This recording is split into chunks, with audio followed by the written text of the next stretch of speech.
Hello everyone, welcome to my YouTube channel learn with Kanika.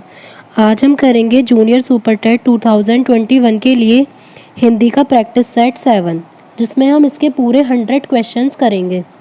तो इससे पहले हमने सिक्स सेट जो है वो टू पार्ट्स में कराए हैं, बट अब हम ये जो 7 सेट है वो उसमें पूरा एक साथ कर रहे हैं, जिसमें पूरे हमारे 100 क्वेश्चंस होंगे। और ये किसका है? यूथ कंपटीशन टाइम्स का, जिसमें पूरे 10 सेट्स हैं। अब इसके बाद हमारे केवल 3 सेट और बचेंगे, जिसे हम जल्दी ही कंप्लीट कर लेंगे। तो अगर आपको वीडियो अच्छी लगे तो इसे लाइक एंड शेयर ज़रूर कीजिएगा। साथ ही अगर चैनल पर नए हैं तो चैनल को सब्सक्राइब भी ज़रूर कीजिए। क्वेश्चन फर्स्ट है, आचार्य रामचंद्र शुक्ल के इतिहास ग्रंथ में कालों के नामकरण का आधार क्या रहा है? तो ये क्वेश्चन कई बार आया है कि इन्होंने नामकरण किया था कालों का, लेकिन इसमें अब पूछा है कि आधार क्या रहा है। तो ये रहा है युग प्रवृत्ति। इन्होंने जो कालों का नामकरण करा है वो युग प्रवृत्ति के आधार पर किया है, ऑप्शन बी।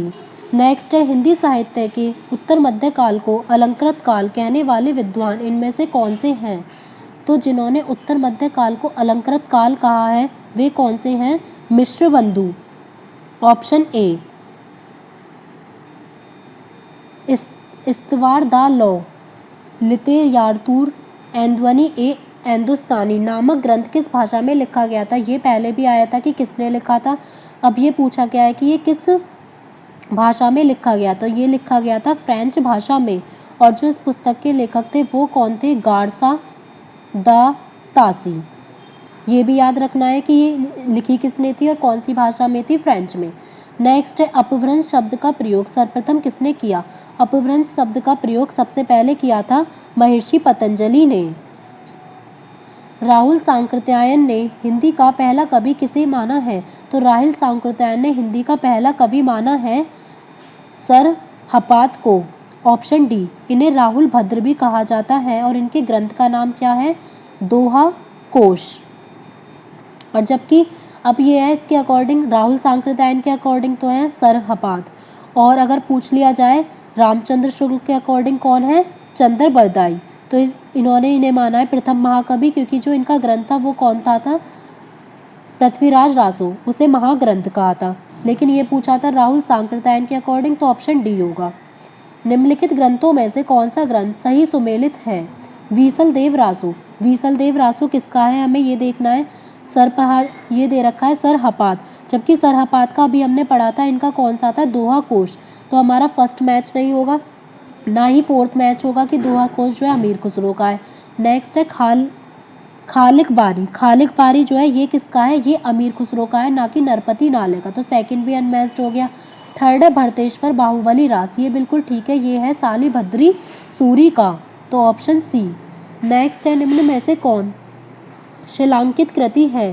तो इसमें बतानी है कौन सी शिलांकित कृति है। पाहुड़ दोहा, राहुल वेल, प्राकृत पैगल्लम या वर्ण रत्नाकर। तो इसमें जो शिलांकित कृति है वो है राहुल वेल। इसके रचयिता कौन है? इसके रचयिता है रोडा। रहीम किसके दरबार में कवि थे? ये बताना है कि रहीम जो थे वो किसके दरबार में कवि थे?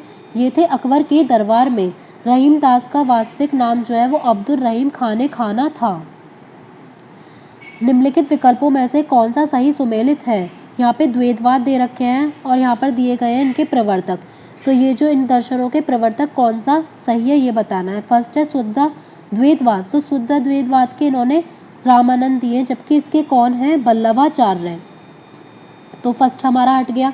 नेक्स्ट है अद्वैतवाद। अद्वैतवाद बिल्कुल ठीक है, ये इसके प्रवर्तक कौन है? शंकराचार्य। नेक्स्ट है विशिष्टाद्वैतवाद। इसके दिए हैं इन्होंने मध्वाचार्य, जबकि इसके कौन आएंगे? रामानुजाचार्य। और द्वैतवाद के आएंगे मध्वाचार्य। तो इसमें जो हमारा सही सुमेलित है वो कौन सा हो जाएगा? हमारा ऑप्शन बी। नेक्स्ट है नासिक हेतुपाख्यान ग्रंथ के लेखक हैं। नासिक हेतुपाख्यान ग्रंथ के लेखक हैं सदल मिश्र, ऑप्शन बी। कुतुबुन के गुरु का क्या नाम है? कुतुबन के गुरु का नाम बताना है, तो कुतुबन के गुरु का नाम था Shaikh Burhan, option D. Next है भक्तमाल के रचयिता नाभादास के गुरु का नाम था। जो भक्तमाल के रचयिता भी याद रखना है कौन थे? नाभादास। इनके गुरु का क्या नाम था? अग्रदास। हरिदासी संप्रदाय के राधा कृष्ण हैं, जो हरिदासी संप्रदाय है उसके राधा कृष्ण जो है वो कैसे हैं, लोक निरपेक्ष, ना तो लोक हित रक्षक है, ना ही आत्मनिष्ठ है, ना ही जीवन सापेक्ष है, ये आएंगे लोक निरपेक्ष। तुलसी गंग दुबो भय सुकुविन के सरदार कविवर गंग के संबंध में यह कथन किसका है, तो यह जो कथन है ये किसका है, भिखारी दास का, ऑप्शन डी। निम्नलिखित में से कौन सी रचना घनानंद की नहीं है, तो इसमें से इशक कलता भी है, सुजान हित भी है, वियोग वेली भी है, लेकिन जो रस विलास है वो घनानंद की रचना नहीं है, ये जबकि किसकी है, कवि देव की। नेक्स्ट है, यदि प्रबंध काव्य एक विस्तृत वन स्थली है तो मुक्तक एक चुना हुआ गुलदस्ता है। बिहारी के संबंध में ये उपयुक्त कथन किस आलोचक का है, तो ये कथन किसने कहा था, रामचंद्र शुक्ल ने। निम्नलिखित काव्य कृतियों में से कौन सी कृति प्रबंध काव्य नहीं है, तो प्रबंध काव्य इनमें से कौन सी नहीं है ये बताना है हमें। चंडी चरित भी है, रामचरित भी है और सुजान चरित भी है, लेकिन जो सुजान हित प्रबंध है ये प्रबंध काव्य नहीं है, ये कैसा है, ये एक काव्य ग्रंथ है, ना कि प्रबंध काव्य।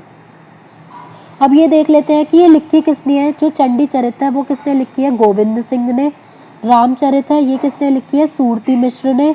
और सुजान हित प्रबंध ये लिखी है घनानंद ने। और सुजान चरित जो है ये लिखी है सूदन ने। नेक्स्ट है, भूषण दो राजाओं के दरबारी कवि थे, इनमें से पहले शिवाजी थे, तो मतलब ये दो राजाओं के भूषण कवि थे, एक तो शिवाजी और दूसरे कौन थे, छत्रसाल।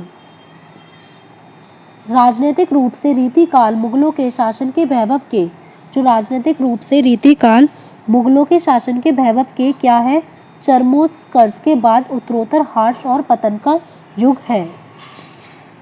भारतेंदु युग के नाटककार कौन है, भारतेंदु युग के नाटककार इनमें से है श्रीनिवास दास।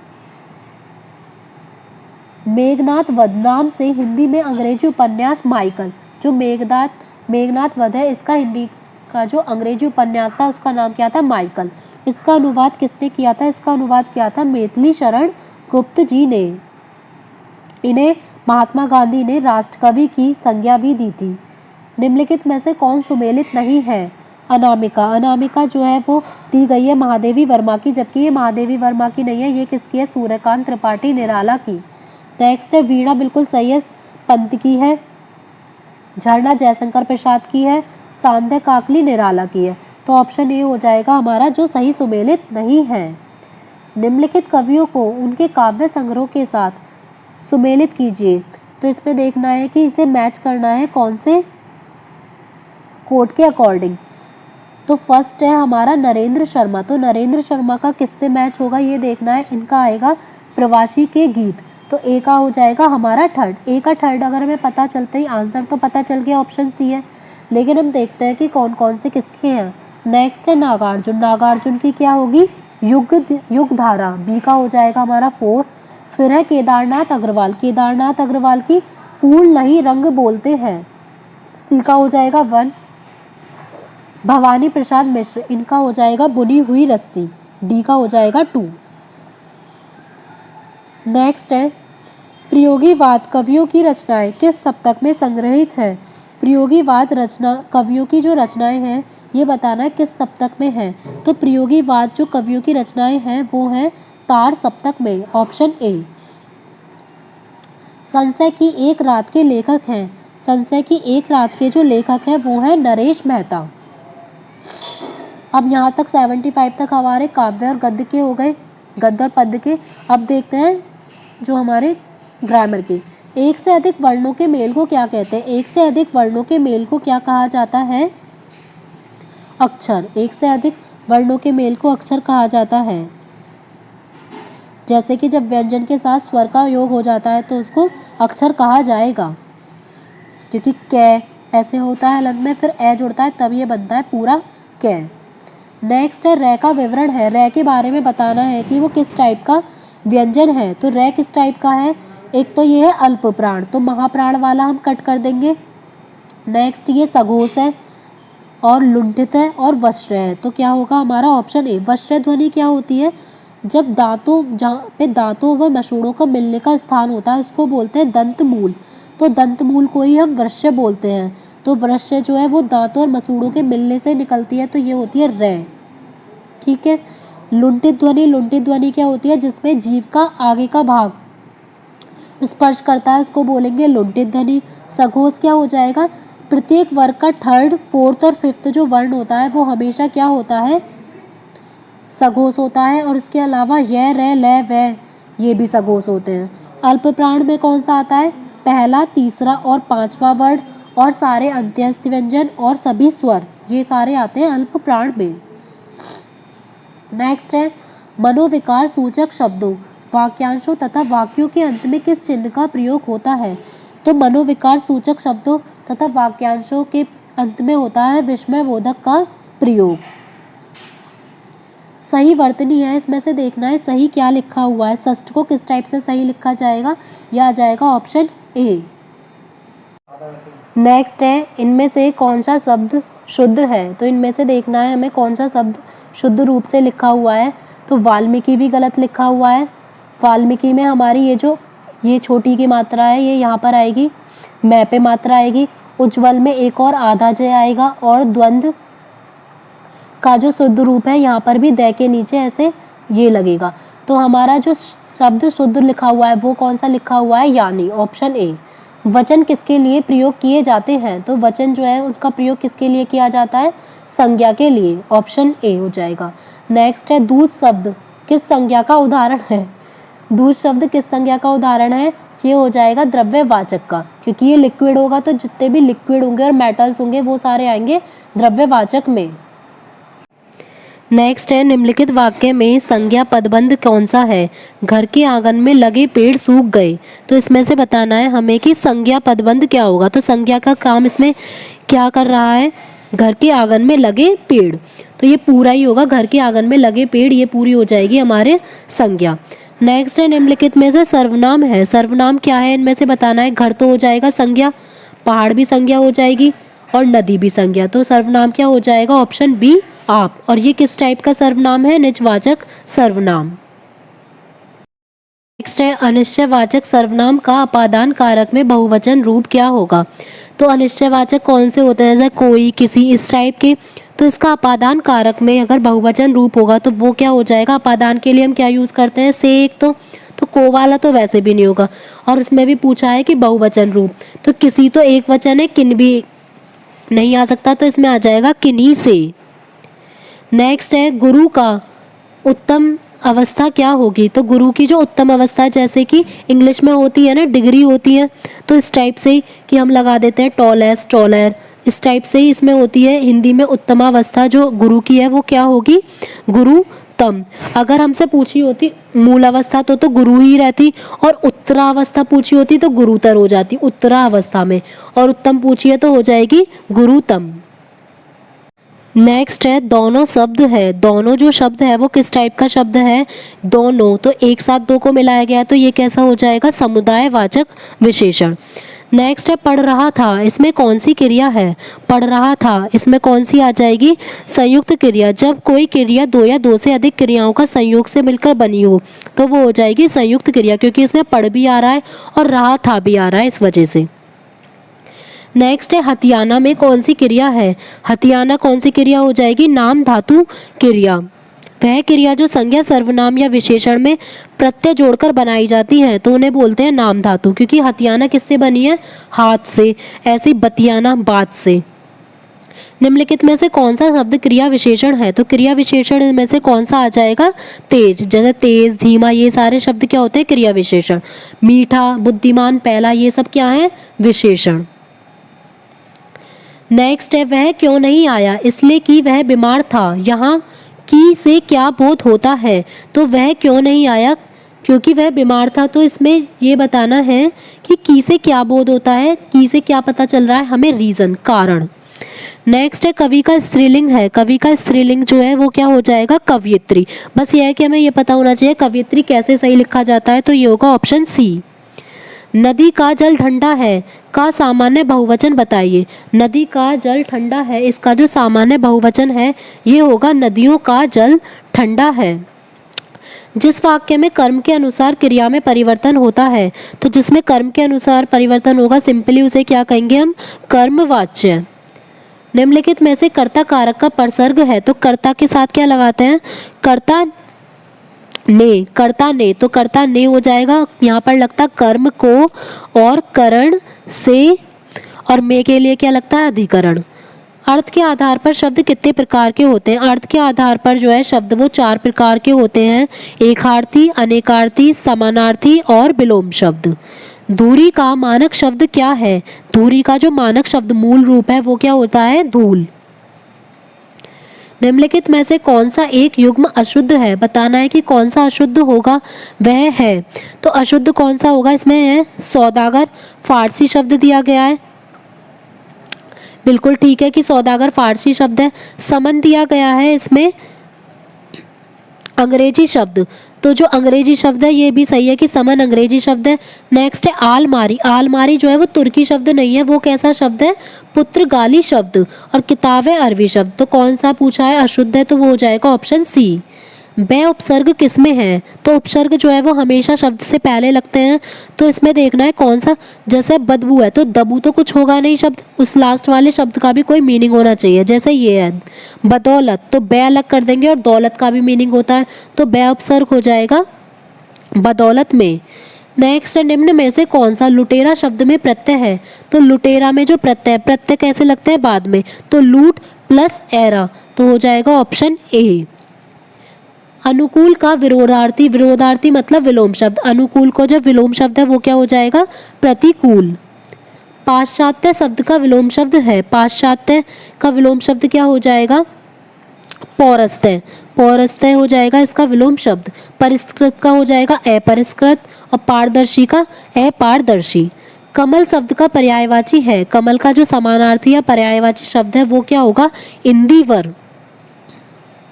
बिजली शब्द का पर्यायवाची नहीं है, तो चंचला भी होता है, दामनी भी होता है, तड़ित भी होता है, लेकिन बिजली का जो पर्यायवाची है वो वितुंदड़ा नहीं होता है। धन का मतलब क्या होता है, धन का मतलब होता है अर्थ, क्योंकि कई अर्थ होते हैं, संपत्ति भी होता है, योग होता है और अर्थ भी होता है, तो ऑप्शन के अकॉर्डिंग हो जाएगा ऑप्शन बी। निम्नलिखित में से कौन सा शब्द हंस की जगह प्रयुक्त नहीं किया जा सकता, तो हंस की जगह जो है सूर्य को भी प्रयोग कर सकते हैं, योगी को भी प्रयोग कर सकते हैं, श्वेत को भी, लेकिन अमृत को हंस की जगह प्रयोग नहीं किया जा सकता है। शब्द युग्म के सही अर्थ वेद का पहचान कीजिए। अंबुज और अंबुद, जो जिसमें भी जय लगा होता है वो किसका पर्यायवाची होता है, हमेशा कमल का, और जिसमें दय लगा होता है वो होता है हमेशा बादल का, तो अंबुज हो जाएगा कमल का और दय हो जाएगा बादल का। चिर और चीर के सही अर्थ क्या होंगे, तो चिर का मीनिंग क्या होगा हमारा, पुराना, और चीर का मतलब होता है वस्त्र। नेक्स्ट है आदि से अंत तक, आदि से अंत तक जो है उसको क्या बोलेंगे, आदि से अंत तक का मतलब होगा आद्योपांत। जिसके समान दूसरा ना हो, जिसके जैसा कोई दूसरा ना हो वो क्या होगा, अद्वितीय।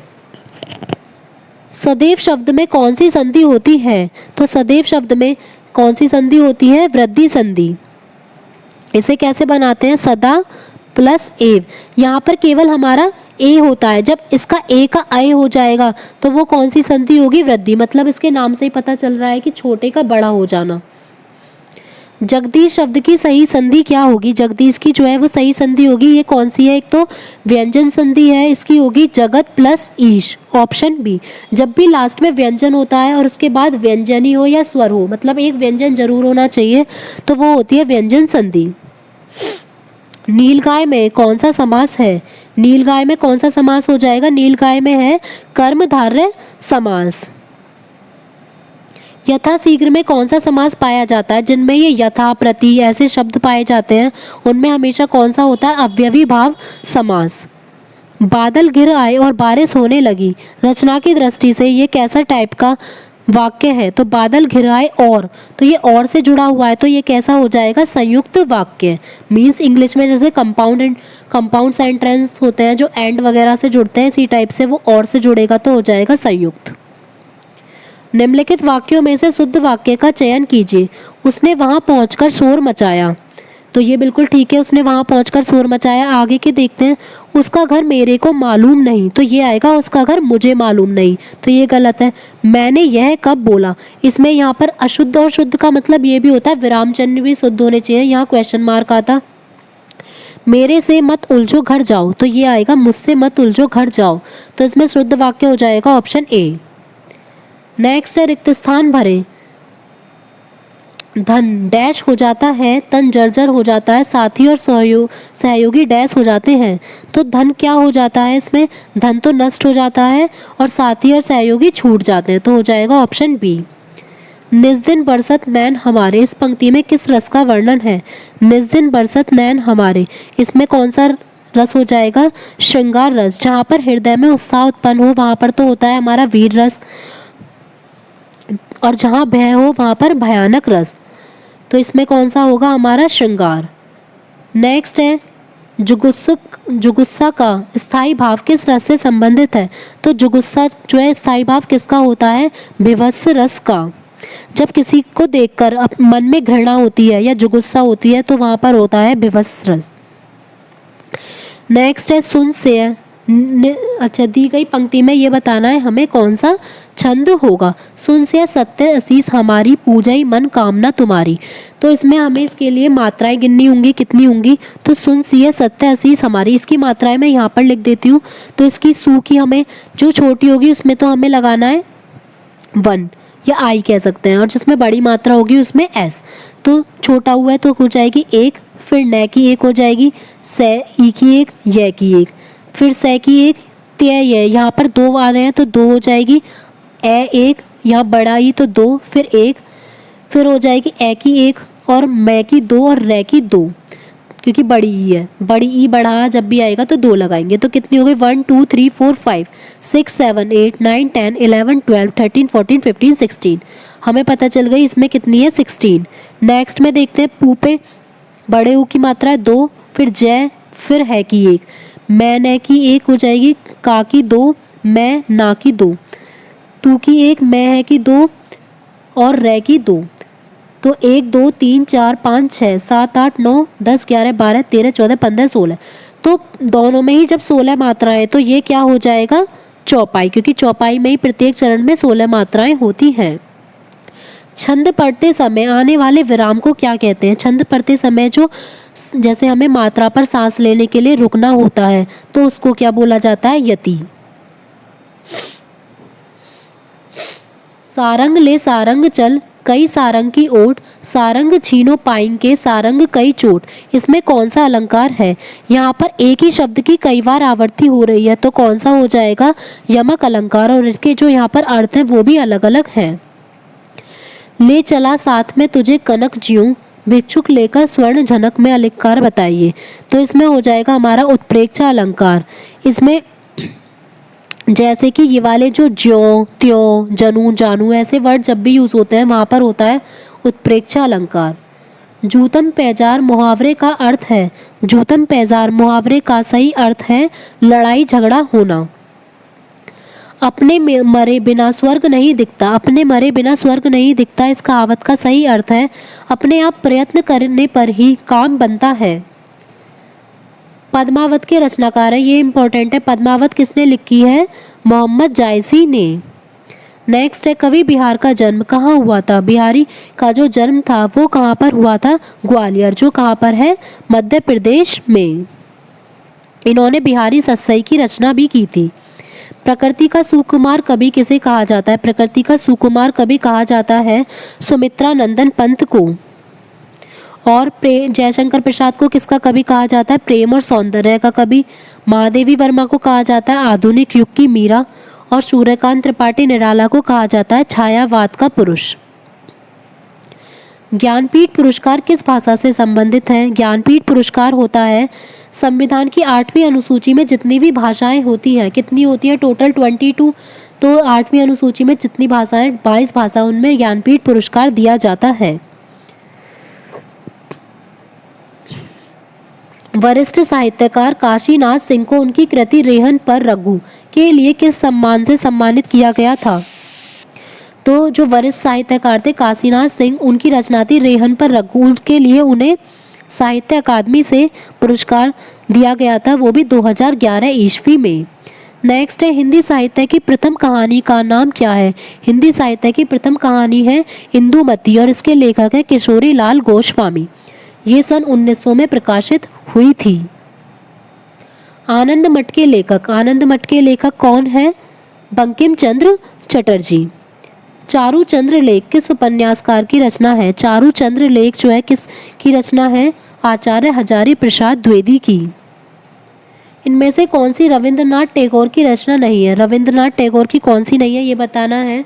गीतांजलि भी है, दो बहनें भी है, पोस्ट ऑफिस भी है, लेकिन जो चंद्रकांता है वो रविंद्रनाथ टैगोर की नहीं है, ये है देवकी नंदन खत्री की। बिना दीवारों का घर मन्नू भंडारी की यह कृति किस विधा की है? तो एक तो ये पता चल गया मन्नू भंडारी की है बिना दीवारों का घर। ये किस विधा में लिखी गई है? ये है नाटक। प्रेमचंद्र शताब्दियों से पददलित, अपमानित, उपेक्षित कृषकों की आवाज थे। यह कथन किसने कहा है? संपूर्णानंद ने। भक्तिन डैश का प्रसिद्ध डैश का रेखा चित्र है। जो भक्तिन है वो किसका है? वो महादेवी वर्मा का है और ये क्या है? संस्मरण।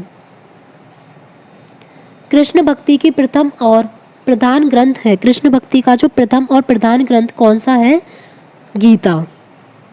गीता में कितने श्लोक हैं? गीता में कितने श्लोक हैं? टोटल 700 श्लोक। आधे अधूरे नाटक के बारे में कौन सा कथन सही नहीं है? आधे अधूरे नाटक, यह मध्यम वर्गीय परिवार से संबंधित है, ये ठीक है। यह जीवन के बृहत्तर और महत्वपूर्ण आयाम से नहीं जुड़ पाता, ये भी ठीक है। इसमें पति का नाम महेंद्र और पत्नी का नाम सावित्री था, ये भी ठीक है। और फोर्थ हमें दिया है परिवार में पति पत्नी के अलावा 2 लड़के और 1 लड़की है, ये इसमें से ठीक नहीं है। जगदीश चंद्र माथुर का एकाकी संग्रह कौन सा है? ये है भोर का तारा। परख उपन्यास के रचयिता हैं जैनेन्द्र। मुखौटा किस लेखिका का कहानी संग्रह है? मुखौटा है ममता कालिया का। मध्यकालीन धर्म साधना किसका निबंध है? मध्यकालीन धर्म साधना निबंध है हजारी प्रसाद द्विवेदी का। कुछ आप बीती कुछ जग बीती संस्मरण के लेखक कौन है? कुछ आप बीती कुछ जग बीती इसके लेखक कौन है? भारतेंदु हरिश्चंद्र। अब नेक्स्ट है हमें गद्यांश को पढ़ के बताना है। पहले हम क्वेश्चन देखते हैं क्या है। गाँव को ठीक से समझने के लिए क्या जरूरी है? गाँव के किस्से सुनना, गाँव को टीवी पर देखना, गाँव के बारे में पढ़ना या स्वयं गाँव में जाना। तो यहाँ पर इसमें देखते हैं कि क्या आएगा। ये रहा, मगर यहाँ पर यह हमें विचार करना है, कोई भी विचार गाँव को आंखों से देखे बिना, स्वयं कर समझे बिना नहीं किया जा सकता। तो हमें अपनी फर्स्ट हैंड समझने के लिए गाँव चलना है। तो गाँव को ठीक से समझने के लिए क्या जरूरी है? स्वयं गाँव में जाना। आध्यात्मिक शब्द का निर्माण किस उपसर्ग की सहायता से हुआ है? तो आध्यात्मिक में क्या उपसर्ग लगा है? अधि प्लस आत्म प्लस इक। तो इसमें उपसर्ग भी है और प्रत्यय भी। अगर प्रत्यय पूछा जाएगा तो इत आ जाएगा, उपसर्ग पूछा जाएगा तो अधि आ जाएगा। नेक्स्ट देखते हैं गद्यांश का क्या क्वेश्चन है। भारत ऑनलाइन शिक्षा देने वाली कंपनियों के लिए बहुत बड़ा बाजार बन गया है, क्योंकि आज एक दूसरे को समझने की जिज्ञासा बढ़ी है। ऑनलाइन शिक्षा पाने का फैशन युवक युवतियों को आकर्षित करता है। लोगों को कई कष्ट उठाए बिना डिग्री मिल जाती है। यह अधिकांश युवक किन्हीं कारणों से विश्वविद्यालय शिक्षा से वंचित रह जाते हैं। तो ये है ऑनलाइन शिक्षा वाला हमें देखना है। इसमें ये आएगा क्योंकि भारत में केवल 12% छात्रों को ही विद्यालय में प्रवेश मिल पाता है। ऐसे में ऑनलाइन शिक्षा देने वाली कंपनियों के लिए भारत एक बहुत बड़ा बाजार बन गया है। तो इसमें कौन सा आ जाएगा हमारा? Option D. नीचे ये कविता दी गई है, इसमें बताना है कविता की पंक्तियों में यात्रा की किस विशेषता की ओर संकेत किया गया है? कठिनाइयों की ओर, सुखों की ओर, अनिश्चितता की ओर या साहस की ओर? तो यहाँ पर देखिए, पूर्व चलने के बटोही बाट की पहचान कर ले, अनिश्चित किस जगह पर सरित गृह गरवर मिलेंगे अनिश्चित। तो इसमें जो है हर जगह अनिश्चित अनिश्चित वर्ड आया है, तो ये किसके बारे में संकेत किया गया है? इसमें अनिश्चितता की ओर। नेक्स्ट है पर्यावरण असंतुलन का दुष्परिणाम क्या नहीं है? ऑक्सीजन की कमी के कारण, कार्बन डाइऑक्साइड में बढ़ोतरी, पर्यावरण प्रदूषण के चलते घातक बीमारियों का बढ़ना। तो ये तो हम नॉर्मल भी हमें पता है कि ऑक्सीजन की कमी होगी तो कार्बन डाइऑक्साइड बढ़ेगी, बीमारियां बढ़ेंगी, पेड़ पौधों की कमी के कारण बाढ़, अनावृष्टि, सूखा, ये सब समस्याएं पैदा होंगी, छायादार वृक्षों में फल नहीं लग पाना, तो ये इसका दुष्परिणाम नहीं है। तो हमने आज के हिंदी के सेट 7 में पूरे 100 क्वेश्चंस कंप्लीट कर लिए हैं। तो वीडियो को आप लाइक एंड शेयर ज़रूर कीजिएगा, साथ ही कमेंट सेक्शन में बताइएगा कि वीडियो कैसी लगी, और अगर आप चैनल पर नए हैं तो चैनल को सब्सक्राइब भी ज़रूर कीजिएगा। Thank you.